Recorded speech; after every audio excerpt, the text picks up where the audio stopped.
everyone. Thank you for joining us once again here at Seaford and Brew for our economic briefing. Today we just want to review over a couple of the items that have come out over the past couple of weeks. First, let's start off looking at the ISM Index. This is the manufacturing index. And we talked about this a little bit before and how it has breached now that 50 mark, which that 50, anything above, indicates an expanding economy.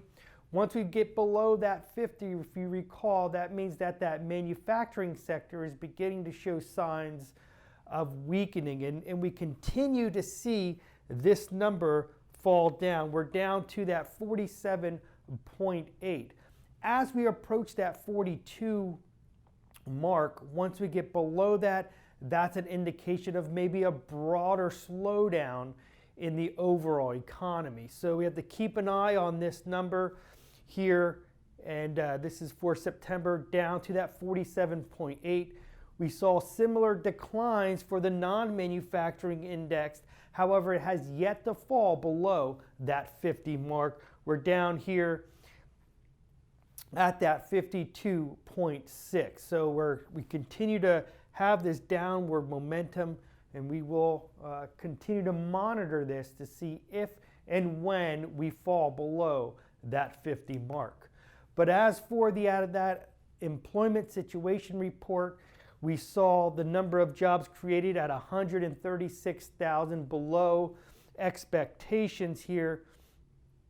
But overall, it was a steady on jobs reports. However, there were a little bit of additional information that we can look at that shows a little bit of weakening inside that job situation.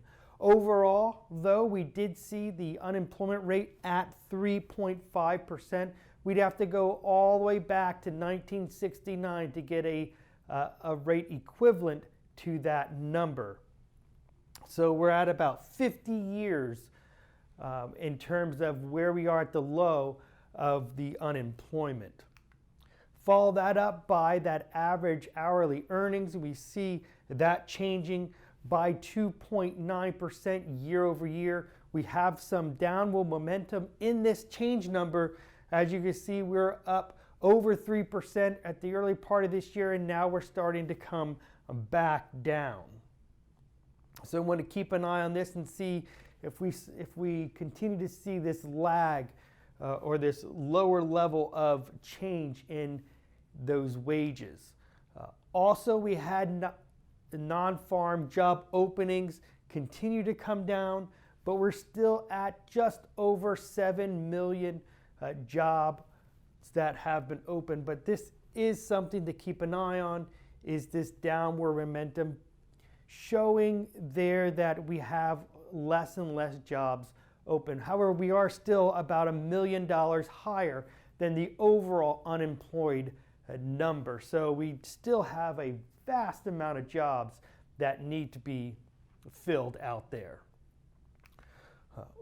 Changing to inflation now, we saw PPI come out, and we look at that final demand, and it did come down, showing a lower rate of that inflation indicator, both on the 1 month change as well as that year over year change. And in this morning, we just had come out that consumer price index, and we can see that September number being flat. We had zero movement in that month over month change in consumer price index.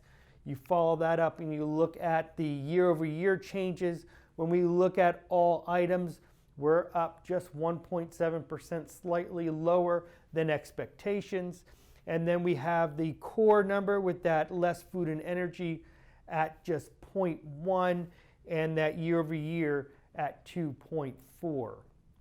So while these numbers are slightly lower than we anticipated in terms of the all items number and those month over month changes, the question is, will that be enough to have the Fed push through another rate cut this month?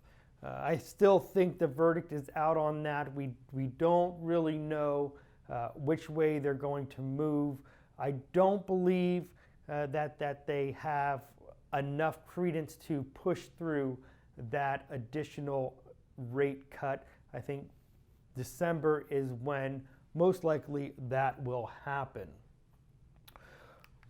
But that's what we have for our economic numbers today. I do want to call your attention to your email in our release of or initiation of the S&B Community Bank Sentiment Index.